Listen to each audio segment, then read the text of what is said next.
사도신경으로 신앙 고백하겠습니다. 나는 전능하신 아버지 하나님, 천지의 창조주를 믿습니다.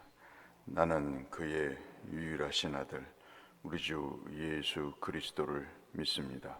그는 성령으로 잉태되어 동정녀 마리아에게서 나시고 본디오 빌라도에게 고난을 받아 십자가에 못 박혀 죽으시고 장사된 지 사흘 만에 죽은 자 가운데서 다시 살아나셨으며 하늘에 오르시어 전능하신 아버지 하나님 우편에 앉아 계시다가 거기로부터 살아있는 자와 죽은 자를 심판하러 오십니다. 나는 성령을 믿으며 거룩한 공교회와 성도의 교제와 죄를 용서받는 것과 몸의 부활과 영생을 믿습니다. 아멘. 419장 찬송하겠습니다. 찬송가 419장.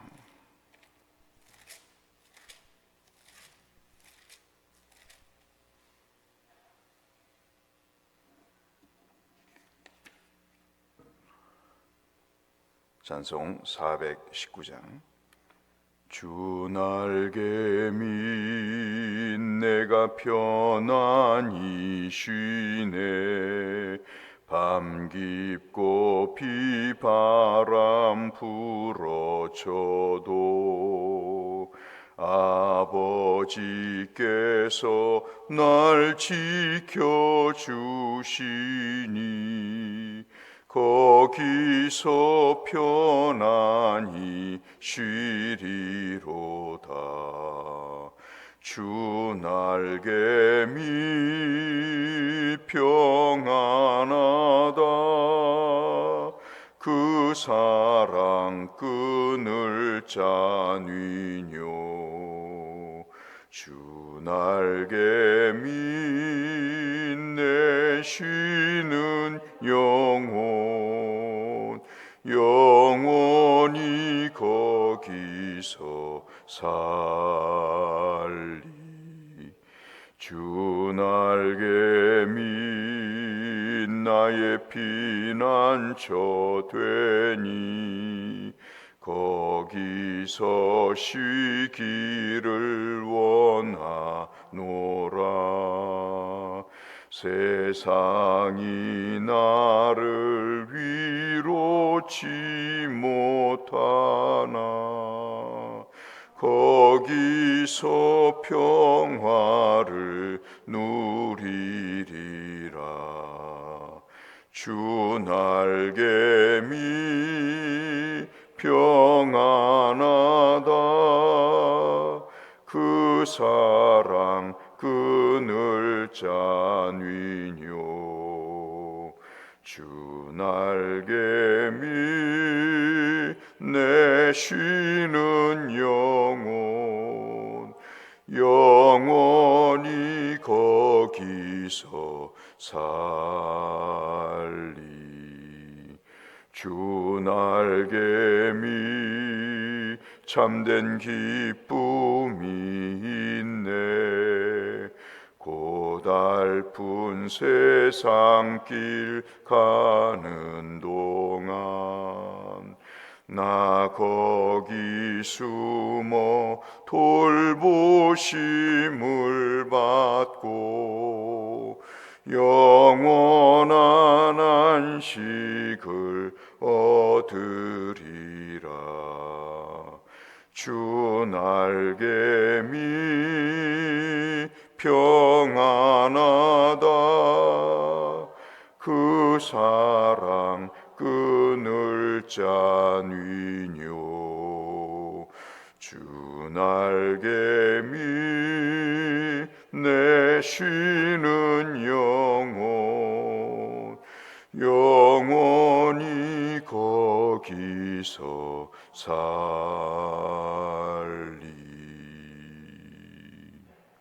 아멘. 오늘은 욥기 17장 말씀을 보겠습니다.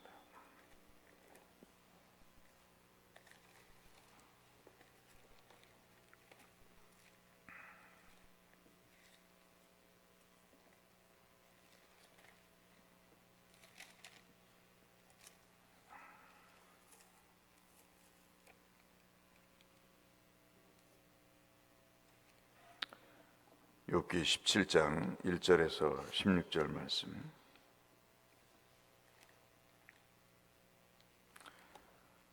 한 절씩 교독하겠습니다.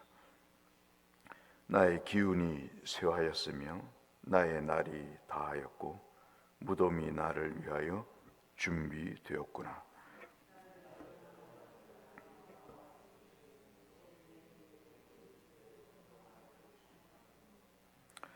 청하건대 나에게 담보물을 주소서. 나의 손을 잡아줄 자가 누구이리까?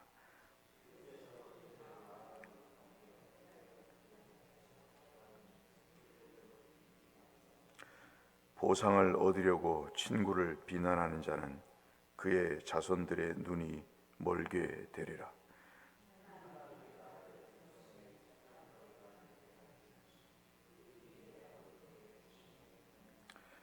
내 눈은 근심 때문에 어두워지고 나의 온 지체는 그림자 같구나.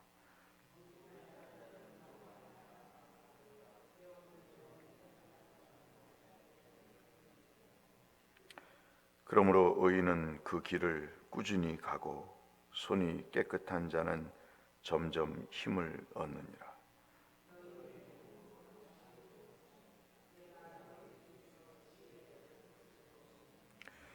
나의 날이 지나갔고 내 계획, 내 마음의 소원이 다 끊어졌구나.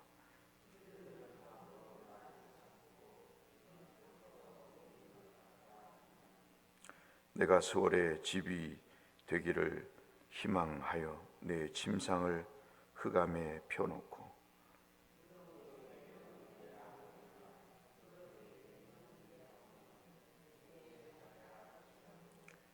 나의 희망이 어디 있으며 나의 희망을 누가 보겠느냐.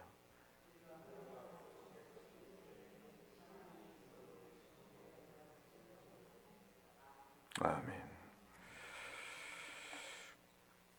어제도 말씀드렸다시피 욥의 지금 상황은 두 눈으로 보는 모든 입장이 절망스러운 그런 상황입니다. 어제 말씀드렸다시피 특별히 21절이 16장 21절이 중요한 말씀이라고 설명을 드렸는데, 그것이 중요한 것은 중보자를 찾는 욥의 믿음 때문이다. 그것이 우리가 이야기하고 있는 예수 그리스도, 하나님과 죄인이라고 지명받은 지목된 욥 사이에 하나님이 심판하실 수 있는 그런 중보자를 욥이 최초로 지목하고 그리고 바라고 있었던 내용이다. 이것이 이제 욥기에 나오는 그리스도를 바라볼 수 있는 중요한 대목이다 라고 말씀을 드렸습니다. 욥은 지금 사람과 하나님 사이에 그리고 친구들 사이에 자신을 중재할 자를 찾고 있는 것이죠. 그래서 16장과 17장은 그 내용이 다 똑같다고 볼 수 있겠습니다. 억울하게 고난을 당하고 있는 욥을 향해서 친구들은 비난을 하고 있습니다. 그 비난을 직면하고 있는 상황 속에서 그들이 두 가지를 이야기하죠. 너는 죄인이다. 그렇게 조롱을 하고 죄를 회개하라고 외칩니다. 욥의 입장에서는 죄를 지어서 범죄해서 이 고난을 당한 것이 아닌데도 불구하고 그런 이야기를 하고 있는 상황에서 욥은 억울하고 분통해서 지금 죽고 싶은 심정이다 라고 자기의 아주 극단적인 상황을 이야기를 하고 있는 것을 볼 수 있습니다. 이것이 그 유명한 17장에 우리가 지금 방금 읽었던 13절부터 나와 있는, 특별히 많은 사람들이 문학의 하나의 그 샘플로 생각하고 어떤 절망적인 글을 쓸 때 이 욥의 표현을 인용을 많이 하는데요. 그것이 바로 여러분 읽었던 14절에 무덤이 자기 아버지고 구더기가 자기의 어머니고 자매라고 이야기하는 이 대목입니다. 결국 한마디로 얘기하면 죽고 싶다는 그런 이야기를 하고 있는 것이죠. 사람이 이렇게 극단적인 상황에 몰려 있으면 그런 생각을 하게 되면서 1절부터 자신의 상황을 얘기합니다. 나의 기운이 쇠하였다. 어느 날 내 기운이, 기력이 쇠하여서 내 날이 다했다고 하는, 무덤이 이제 준비되었다고 하는 그런 절망감을 토로할 정도로 이 사람은 눈에 보이는 어떤 시각이든 어떤 상황이든 두 눈으로 보는 모든 삶의 현실이 절망적인 상황일 수밖에 없다고 고백하고 있는 것이죠. 죽음만이 탈출구다. 그래서 저도 이 17장을 읽어보면서 자살하는 사람들의 마음이 이럴 것이다 하는 생각을 가져보죠. 가장 악랄한 게 사람들의 이러한 조롱과 비난 속에서 무차별 상처를 주는 이 일로 인해서 한 사람이 죽고 나서 거기에 자기는 아무런 관계가 없다 하는 발뺌을 하는 이러한 현상들이 참으로 비참하고 하나님이 어느 순간에 반드시 심판하실 것이다 하는 그런 생각을 가져보죠.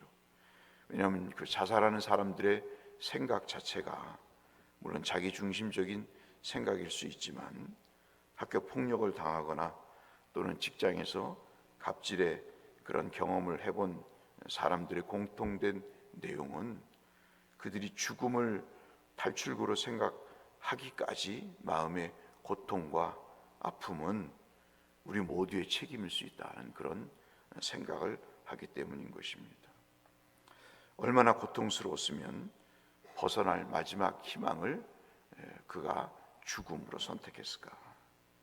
스스로 목숨을 끊어버리겠다는 의미보다는 자신에게 닥쳐진 이 힘든 고난의 상황, 역경, 이런 아픔, 어려움을 어떻게 이들이 해소해 나갈 수 있을까. 오늘도 말씀을 하잖아요. 너희들에게서는 지혜를 발견할 수가 없다. 그렇게 이야기를 합니다. 할 정도로 친구들의 비난이 그들의 눈을 멀게 하고 그의 자손들의 눈을 멀게 할 정도로 그들이 지혜 없음을 한탄하면서 문제 해결에 실마리를 찾고자 애를 쓰게 됩니다. 이러한 마음의 고통을 2절로 3절에 16장에서도 봤듯이 지금 이야기하고 있는 것이 이 억울함을 풀어줄 중보자를 찾고 있는 2절로 3절이 가장 중요한 말씀이라고 볼 수 있겠습니다. 친구들의 이 충고와 그리고 마음에 주는 이 상처의 이 내용은 그들이 한 가지 마음의 중심에 무엇이 자리 잡고 있는가. 그들은 자신이 손해보려고 하지 않는 것이죠. 만약에 욥을 위로하고 그의 진정성을 받아들이고 그를 죄 없는 사람으로 이야기할 때, 주장하고 변호할 때 그들이 겪게 되는 후폭풍, 죄인으로 여기지 않고 그들을 정말 의인으로 여겼다는 그 사실에 대한 비난을 받을까 봐, 그리고 자신의 일이 바로 욥을 죄인으로 정죄하는 것이 온당한 정당한 일이라고 생각하기 때문에 그들은 이 사항을 늦추지 않고 끝까지 그것이 정의롭다고 생각하고 그 일을 행하는 것이죠. 욥의 친구들이 마치 돈에 눈이 멀어서 친구를 버리는 사람처럼 손해 보지 않으려고 하는 이러한 욥의 친구들의 자세를 욥은 지금 한탄하고 있는 것입니다. 그래서 6절로 9절에 만신창이가 된 자신의 모습을 표현을 하는 것입니다. 가장 정직하고 죄 없다고 의롭다고 손이 깨끗하다고 여기는 사람이 자신을 정죄하라고 이야기를 하고 있는 상황이죠. 그러면서 그는 현재의 이 암울함, 절망스러운 이 상황을 미래에 중보자가 나타나서 자신의 문제를 해결할 하나의 희망을 그 중보자에게서 찾고 있는 것을 볼 수 있습니다. 그래서 많은 사람들이 이것을 사도 바울이 이야기하는 죽음과 부활이라고 하는 이 내용에 힌트를 제공하는 것이다 까지 얘기할 정도로 죽음 이후에 그의 삶의 평안함을 소망했던 이 욥의 내용을 그렇게 주장하는 사람들도 있습니다. 좌우간 오늘 말씀은 16절로 결론을 맺고 있습니다. 이 말씀이 좀 어려워서 다른 성경을 찾아봤더니 이렇게 되어 있습니다. 16절 우리가 읽은 말씀은 조금 딱딱하고 표현이 좀 어렵겠습니다만은 그냥 쉬운 성경으로 말씀을 드리면 이렇게 되어 있더라고요. 내가 죽은 자들이 있는 곳으로 내려갈 때 희망이 나와 함께 내려가지 못할 것이다. 이 얘기는 결국 죽음만이 희망뿐이라는 그런 고백일 수 있겠습니다만은 결국 죽음의 자리에서 더 이상 희망이 없다는 자리에서 중보자가 자신에게 희망을 줄 유일한 분이시다 하는 것을 이야기를 하고 있는 것을 볼 수 있습니다. 오늘 그래서 이 말씀을 제가 어제 묵상하면서 한 두 가지로 교훈을 나누고 싶습니다. 하나가 뭐냐면 완전한 절망이 우리에게 있죠. 그렇지만 그 상황 속에서도 주님 안에서 소망을 찾을 수 있다. 예레미야가 이야기한 내용입니다. 완전히 무너지면 그 무너짐 속에서 다시 건설하시는 그 주님의 모습을 우리가 발견할 수 있다. 내가 완전히 부정될 때 하나님은 그 시점에서 다시 나에게 어떤 일을 시작하신다 하는 희망을 우리가 볼 수 있습니다. 이것이 나중에 이제 욥이 23장 10절에서 우리가 찬송으로 많이 불렀던 내용이죠. 나를 단련하신 후에 내가 정금같이 나올 것이다 하는 그런 내용 속에서 다시 구체적으로 나타납니다. 그래서 절망스러운 가운데서도 주님 안에서 소망을 가지십시오라는 욥의 교훈이 하나 있겠고요. 두 번째는 죽음을 생각하는 사람은 결국 생명의 소중함을 깨닫게 된다 하는 내용입니다. 욥은 다른 사람과 달리 자살을 예찬하는 사람이 아닙니다. 이 사람은 죽음의 문턱까지 다다른 상황 속에서 생명이 얼마나 소중한가, 그 생명은 사람이 아닌 하나님이 주셨다는 사실을 깊이 깨달으면서 그 죽음 안에서 생명을 바라봤던 위대한 신앙의 고백이라고 볼 수 있겠죠. 오늘 하루를 사시면서 주님 안에서 소망을 찾으시고 오늘 하루도 우리에게 생명을 주신 주님으로 인해서 감사하며 또 은혜와 축복 가운데 내가 살고 있구나 하는 생각들을 가지시면서 주님 안에서 기쁨을, 즐거움을 누리시는 하루가 되시기를 주의 이름으로 축원합니다. 걸어가신 아버지 하나님, 욥의 마지막 희망은 자살인 것처럼 보입니다만 내용을 구체적으로 보니 그 죽음의 문턱에 이를 때까지 부활의 주님을 소망하면서 살았던 것을 확인하게 됩니다. 여러 감정이 교차되고 하나님 뒤섞여 있지만 그 중에서도 중보자를 갈망하며 그 속에서 생애, 소망을 찾기를 몸부림치는 욥의 모습을 보면서 우리의 모든 시선을 절망스러운 이 땅의 현장에 맞추지 않고 욥처럼 하늘을 바라보며 소망이 되시는 중보자이신 주님을 바라볼 수 있는 믿음을 허락하여 주옵시고 오늘도 우리에게 생명을 주신 그 주님 앞에 감사하며 기쁨과 즐거움으로 사는 우리 모두가 되게 하여 주옵소서. 예수님 이름으로 기도 올리옵나이다. 아멘. 하늘에 계신 우리 아버지, 아버지의 이름이 거룩히 여김을 받으시오.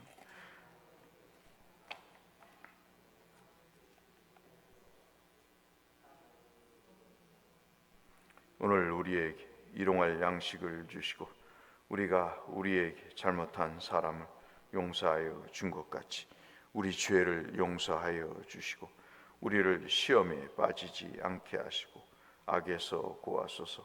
나라와 영광이 영원히 아버지의 것입니다. 아멘. 한 주간도 하나님의 은혜로 평안하시길 바라고 하나님의 축복과 은혜 가운데 형통하시길 바랍니다. 환우들을 위해서, 성교사님들을 위해서 함께 기도하며 주 앞에 나가겠습니다. 기도하겠습니다. 아버지 하나님 감사합니다. 오늘도 우리에게 생명을 주시고 은혜를 베푸시니 감사합니다. 욥의 극단적인 슬픔을 접하면서 그가 하나님 앞에 중보자의 소망을 가졌던 마음을 함께 나눴습니다. 우리에게 소망이 되시는 줄로 인하여 힘을 얻게 하여 주시고 그 죽음이라고 하는 고통 속에서도 얼마나 생명이 소중한가를 일깨워준 욥의 믿음처럼 우리도 그 믿음의 그 신앙의 그 생명의 소중함을 경험해 사는 우리가 될 수 있는 은혜를 베푸시고 오늘도 나를 살려주신 하나님의 은혜에 주님 충실하게 살아가는 이 하루가 되게 하여 주시옵소서.